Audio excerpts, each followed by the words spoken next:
Assalamualaikum warahmatullahi wabarakatuh. Alhamdulillahi rabbil alamin. Wa bihi nasta'inu ala umurid dunya waddin wa ala alihi wa sahbihi ajma'in. Asyhadu an la ilaha illallah wahdahu la syarikalah wa asyhadu anna Muhammadan abduhu wa rasuluhu la nabiyya ba'da.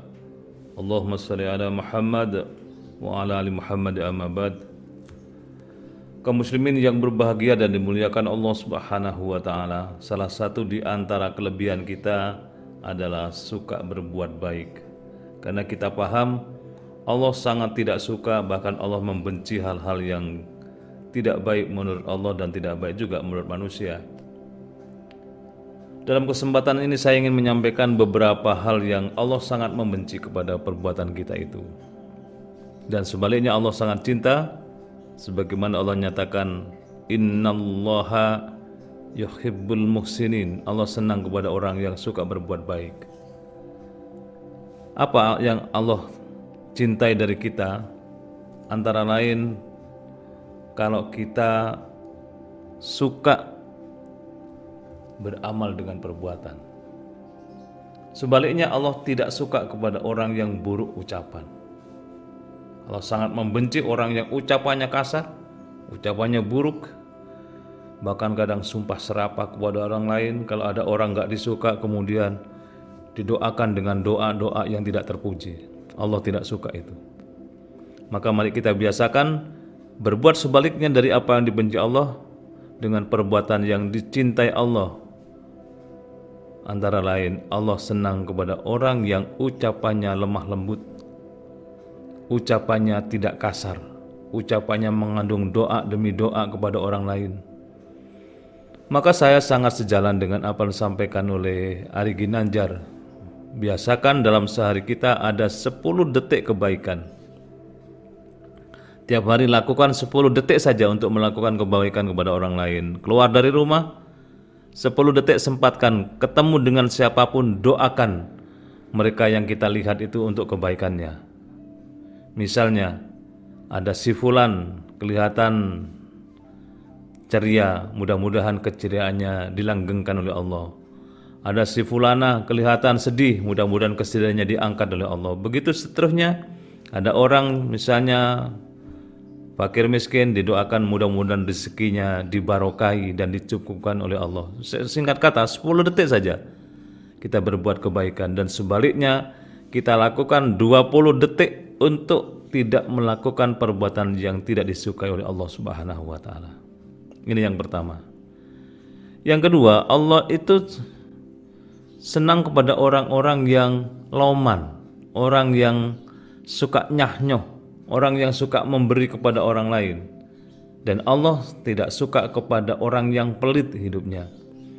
Bahkan dalam setiap hari ada 2 malaikat. Yang pertama mendoakan kepada orang yang suka berderma, orang yang loman hati, supaya hartanya dibarokai, diberkahi, ditambahkan rezekinya. Sebaliknya Allah juga kirim malaikat yang mendoakan kepada mereka yang pelit supaya dibinasakan kehidupannya, dibinasakan hartanya. Jadi Allah tidak suka kepada kita yang pelit, tidak suka kepada hambanya yang menggenggam, ibarat orang pegang air tidak netes, ibarat orang diterkam harimau dilepeh kembali, keluarkan kembali karena pahit. Itu gambaran-gambarannya saja bahwa Allah senang kepada hambanya, bahkan Allah lipat gandakan rezekinya orang yang suka berbuat baik itu. Dan ini sudah banyak contoh. Saya kalau sebutkan nama-namanya tidak etis, tidak nyaman, tidak enak, khawatir menimbulkan sesuatu. Tetapi saya punya beberapa teman yang punya kebiasaan suka bersedekah. Kemudian ekonominya jatuh, dia bekerja di tempat lain, Allah lipat gandakan rezekinya berlipat-lipat ganda. Ada salah seorang di antara mereka itu yang sekarang punya bis, jumlahnya 120.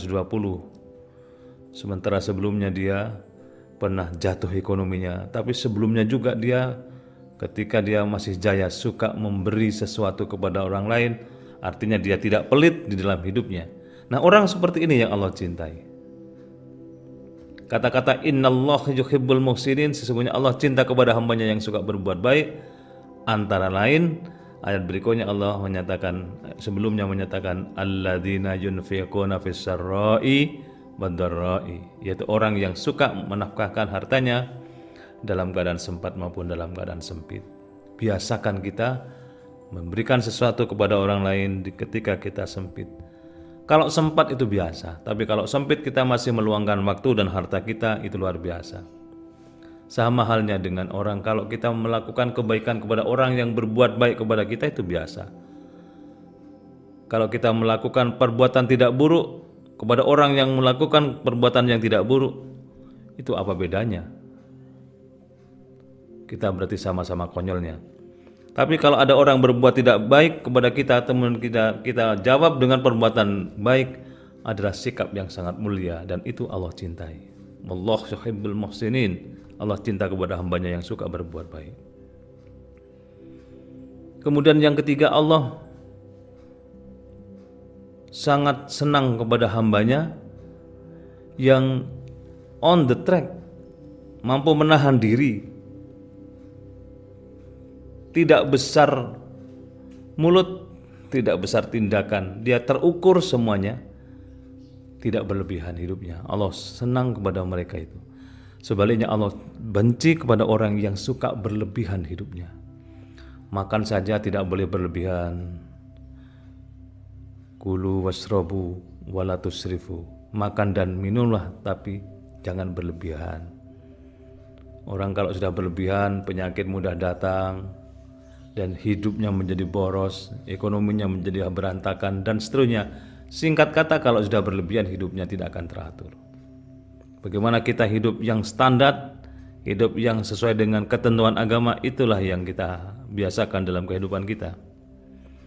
Dan berikutnya, Allah senang kepada hambanya yang legowo, wal afina anin nas, suka memaafkan kepada orang lain, tidak menjadi orang yang mendendam.